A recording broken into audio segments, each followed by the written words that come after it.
Padre, le agradecemos mucho nuevamente su presencia. Gracias. La pregunta que nos traen hoy es ¿en qué consiste la oración cristiana? ¿Cuál es la característica propia? Si la tiene. Y sí que la tiene. La palabra oración en general es muy ambigua. Y la oración cristiana tiene una especificidad muy propia suya. Tal vez una manera de explicarlo sea recordar ese pasaje entrañable que está en el Evangelio de San Juan, en el capítulo 4, cuando Jesús, cansado del camino, llega a un pueblo de Samaria y se sienta, muerto de sed y de calor al mediodía, junto al pozo de agua. Y en ese momento llega una mujer, una samaritana, que no era del pueblo de Israel. Es más, había un conflicto serio entre los dos pueblos, no se saludaban. Y misterio de la Tierra Santa, ¿verdad? Siempre en conflictos. Pero la guerra había sido, bueno, no quiero distraerlos. Bueno, sí, pero vamos al encuentro. Sí, Esta mujer estaba en el trabajo cotidiano. Iba a buscar agua para el aseo, para la cocina, para cocinar, oye, no sabes. Pero estaba en medio de su actividad de trabajo diaria y se encuentra con este hombre que está sentado en el brocal del pozo. Y este hombre, que por su ropa ella sabía que era un judío, le dice a ella, que era samaritana, dame de beber. Y ella se enoja. Y le dice, como tú que eres judío, me pides a mí que soy samaritana de beber. Como diciendo, no rompas las reglas del juego, somos pueblos enemigos. Y el Señor le dice, si supieras quién te pide de beber, le pedirías tú a él y él te daría un agua que salta hasta la vida eterna. Y ahí empieza ese largo diálogo maravilloso de Cristo que ha venido por todos los hombres. Hablando con la samaritana es toda una lección de universalidad la que hace Cristo. Pero para concentrarnos en qué es la oración, me voy a fijar en el uso que hace el Catecismo de la Iglesia Católica de este encuentro de Cristo con la samaritana. Miren lo que dice. Jesús le dice a la samaritana, si conocieras el don de Dios. La maravilla de la oración se revela precisamente allí, junto al pozo donde vamos a buscar nuestra agua. Es decir, donde estamos trabajando, en cualquier lugar del mundo que estemos. Allí Cristo va al encuentro de todo ser humano. Es el primero en buscarnos y el que nos pide de beber. Que parece un poco extraño, ¿verdad?, que diga esto. Jesús tiene sed. Su petición llega desde las profundidades de Dios que nos desea. La oración, lo sepamos o no, es el encuentro de la sed de Dios y de la sed del hombre. Dios tiene sed de que el hombre tenga sed de él. Este es un lenguaje de amor, porque uno tiene sed de que la persona que uno quiere tenga sed de uno, es decir, que uno lo desee, lo quiera como beber, ¿verdad? Es una manera tal vez muy metafórica de hablar, pero es el encuentro personal entre Dios y cada ser humano, cada hombre, cada mujer, tiene esa posibilidad de intimidad que se llama orar. Ahora, no todos los seres humanos oran de la misma manera. Tal vez algunos recuerdan que hace ya bastantes años Juan Pablo II invitó en el pueblo de Asís, el pueblo de San Francisco de Asís, a rezar a los representantes de todas las religiones del mundo, para mostrar al mundo que por motivos de religión nos podemos reunir en paz, que la religión no es un tema más para entrar en conflictos de guerra. Y aceptaron su invitación prácticamente representantes de todo el mundo religioso, de toda la humanidad. La cuestión era cómo hacer oración en común, porque no es el mismo contenido la oración de un budista, la de un piel roja o la de un cristiano. Los que veían en la televisión esa reunión veían que, por ejemplo, el piel roja arrojaba tierra al aire. Pero, ¿cuál era el simbolismo? ¿Qué quería decir con ese? No lo sabemos. Y el budista, que estaba profundamente reconcentrado en sí mismo. Uno piensa que probablemente estaba haciendo esa oración trascendental, que consiste en decir esos mantras, repetir siempre la misma palabra hasta vaciar totalmente su interior de todo contacto con el mundo exterior. Y es provocar una especie de vacío que por lo visto produce una sensación de bienestar. Uno deja de estar en contacto con el mundo real y deja de sufrir. Pero claro, los cristianos no rezamos así. Los cristianos no cerramos en absoluto los ojos a la realidad. Al contrario, los abrimos más. Y sufrimos con los que sufren. Y rezamos por los que lo necesitan. Y tratamos de hablar con Dios. La oración cristiana es muy particular. Es muy especial. Es una oración filial. Es la de un hijo con su padre. ¿Bien? Para tener una idea de qué significa orar, que algunas personas distinguen mucho entre orar y rezar, que ya también haremos la distinción entre lo que es una oración de palabra, hablando, y otra que se hace solo con el interior del corazón. Ambas son oración. En el Evangelio de San Mateo, en el capítulo 6, el Señor habla sobre la oración y dice: cuando oren, no sean como los hipócritas que les gusta orar en las sinagogas y en las esquinas de las plazas de pie para ser vistos de los hombres. Ahora eso casi no existe, pero durante muchos siglos ha habido gente que ha tratado de pasar por muy buena y santa porque rezaba o se cargaba de medallas.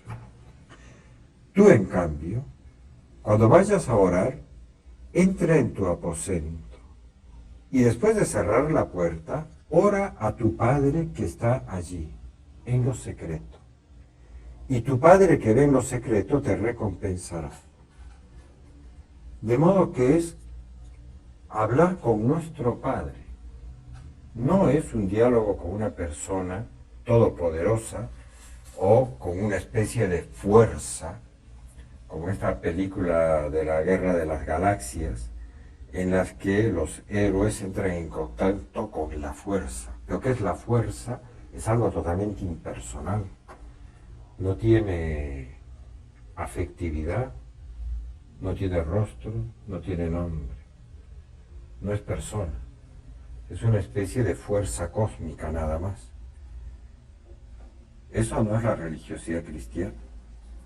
La cristiana es hablar con nuestro Padre que está en el cielo. Y al orar, seguía diciendo Jesús, no hablen mucho como los gentiles, que se figuran que por su palabrería van a ser escuchados. No sean como ellos, porque vuestro Padre sabe lo que necesitáis antes de pedírselo. De modo que ustedes deben rezar así: Padre nuestro que estás en el cielo, santificado sea tu nombre. Venga tu reino, hágase tu voluntad, así en la tierra como en el cielo.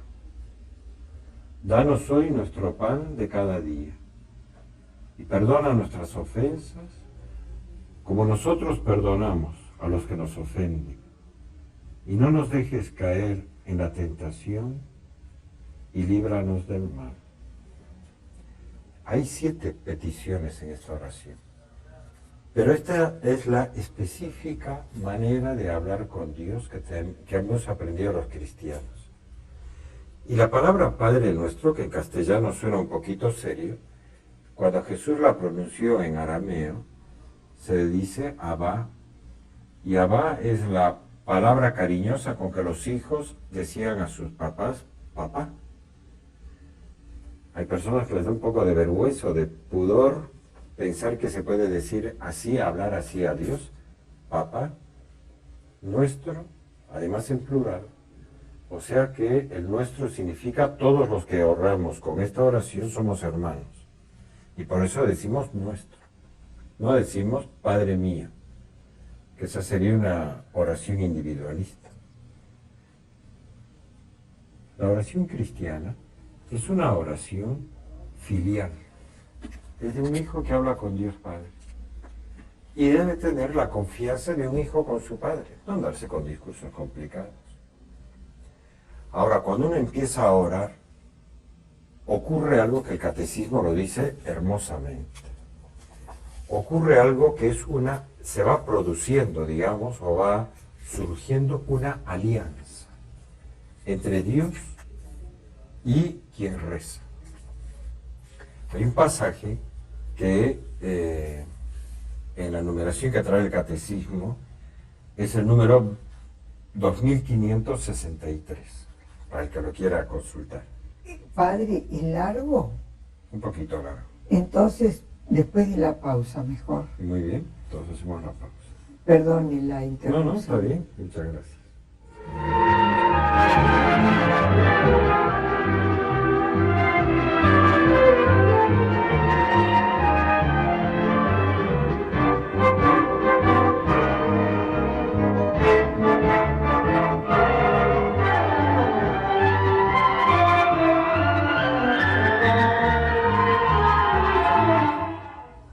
Bueno, lamento haberlo interrumpido, entonces, a ver. Muchas gracias, porque hay que respetar los tiempos. Bueno. Entonces, en el momento en que una persona, en su lugar de trabajo, donde esté, mucho mejor si está delante del sagrario y de Jesucristo en la Eucaristía, pero donde esté, en el momento en que empieza a hablar con Dios, puede ser con las palabras del Padre Nuestro, puede ser con sus propias palabras, empieza a entrar en una intimidad que se llama una alianza. La palabra alianza, que está en la Biblia abundantemente explicada, es la entrega mutua que se hacían entre personas, pero también entre pueblos que se querían ayudar, en los cuales se comprometían a apoyarse y a darse el uno al otro en todo. Algo así como la fórmula matrimonial, que es una alianza. Cuando el sacerdote pregunta a los que se van a casar, fulanita, ¿aceptas a Mengano en la salud y en la enfermedad, en la juventud y en la vejez, en la riqueza y en la pobreza, hasta que Dios los separe? Cuando la persona responde sí, acepto, en ese momento no hay un contrato, hay una alianza. Un contrato es una especie de pacto que tiene X artículos, y si uno incumple uno de los artículos, se puede uno declarar liberado del compromiso. Eso es como en los asuntos comerciales hay contratos. El matrimonio realmente es una alianza, es decir, es como sin condiciones, en la salud y en la enfermedad, en la juventud y en las buenas y en las malas. En las buenas y en las malas. Bueno, pues cuando uno reza, le dice a Dios que uno quiere estar con Él como un hijo, con su padre, en las buenas y en las malas, en la salud y en la enfermedad, en la juventud y en la vejez, en la riqueza y en la pobreza, hasta que la muerte nos una, porque en este caso es la muerte que nos une a Dios. ¿Dónde ocurre toda esta actividad? La Biblia dice que en el corazón del hombre. El corazón, dice el catecismo, explica, es la morada donde estoy yo mismo. Es ese centro nuestro escondido, inaprensible, ni por nuestra razón ni por nadie. Es ese lugar interior donde solo el Espíritu de Dios puede sondear. Es el lugar donde tomamos las decisiones profundas. En lo más profundo de nuestras tendencias psíquicas está el corazón. Es el lugar de la verdad. Es allí donde elegimos entre la vida y la muerte. Ahí es donde nos encontramos con Dios cuando hacemos oración. Y es donde nos comprometemos con Él. Cuando uno le dice, te seré fiel, trataré de perdonar a todo el mundo, si me ayudas, trataré de tratar a todos como hermanos, si he robado, devolveré. Como Zaqueo, ese hombre que parece que a veces defraudaba y cuando se encontró con Cristo le dijo, ¿no? Si he defraudado, si he engañado a alguien, le devuelvo el cuádruplo. O sea, no solo la parte material, sino también la compensación por los daños. Cuando uno se encuentra con Cristo, se compromete a vivir de un modo muy perfecto, como hijo de Dios. ¿Verdad? Esta es, digamos, la oración cristiana, pero que tiene varias formas. Para los que les interese, en el catecismo está muy explicado que una de esas formas es la llamada oración vocal, que es, por ejemplo, la que acabamos de leer del Padre Nuestro. Esa se pronuncia de palabra. Pero somos capaces de una actividad muy particular que se llama la meditación, que ya no es solamente rezar las oraciones conocidas, sino tratar de profundizar en lo que estamos diciendo. Por ejemplo, cuando uno lee la parábola, salió el sembrador a sembrar y parte de la semilla cayó en tierra dura, otra cayó en tierra pedregosa y apenas germinó se secó, otra cayó entre espinas y otra cayó en tierra buena. Uno puede meditar y pensar, ¿qué significa la palabra tierra acá? Soy yo mismo, es mi corazón. Ahora mi corazón puede ser duro, no entra la palabra de Dios. Hay personas que uno tiene experiencia, cuando les trata de hablar de Dios salen huyendo, no quieren, es como ese terreno pisado y duro donde no entra. No les conviene, por eso. Sí, o sea para que, no comprometerse. sí, o puede ser ya durezas de mucho tiempo, ¿no?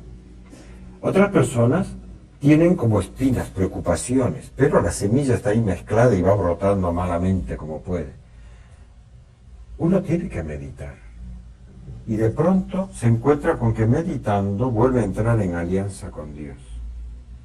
Y le dice, tengo mucha piedra y mucha espina en mi alma. O mucha tierra dura. Quisiera ser tierra buena. Y uno empieza a hacer una oración que al mismo tiempo es una alianza, un compromiso. Y hay momentos en que la oración es de contemplación, que es cuando uno no habla. Eso todos los que han estado enamorados saben perfectamente bien, los que están, que a veces uno no quiere hablar, simplemente quiere estar con la persona y con mirarse uno se entiende perfectamente, ¿verdad? Y uno se entiende y se dice tantas cosas. Con toda elocuencia. ¿Verdad? Pasa en todo tipo de relación donde hay afecto y cariño. La Virgen lo convenció a Jesucristo de que hiciera su primer milagro solo con esa mirada contemplativa. Le pidió más con los ojos. Y Cristo le hizo caso, le dio gusto. Bueno, la oración de contemplación es un don muy grande de Dios. Para los que hacen oración vocal y para los que meditan, de vez en cuando entran en esta experiencia que es totalmente corriente. Debería ser. De pronto de no necesitar palabras. Y quedarse uno en un estado de mirar a Dios y ser mirados. Así decía un campesino al santo cura de Ars. Cuando el cura de Ars le preguntaba, ¿pero qué haces? Entras a la iglesia, estás un rato y luego te vas.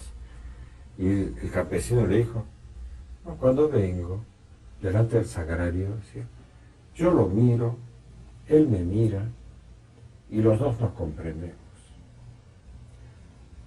Esa oración de contemplación debería ser parte de la experiencia personal de todo cristiano. Porque a partir de ese tipo de oración es que se empieza a volver auténtica nuestra vida cristiana. Ya no solamente una práctica, unos ritos que a veces pueden ser puramente hipócritas. Y la alegría de lo que se comparte. Sí. Y Dios comunica pensamientos, Claro que sí. deseos, propósitos. Después de un instante de contemplación o de meditación, uno toma decisiones muy grandes en la vida. Pero bueno, ahí está el catecismo. La cuarta parte del catecismo explica ampliamente lo que es la oración cristiana. Yo les invito a estudiarla, a leerla. Es una lástima que el tiempo no dé para más, porque habría tanta tela acá para cortar, Y pero muchísimas. será para otra oportunidad. Vale. Muchas gracias, Padre. Hasta luego.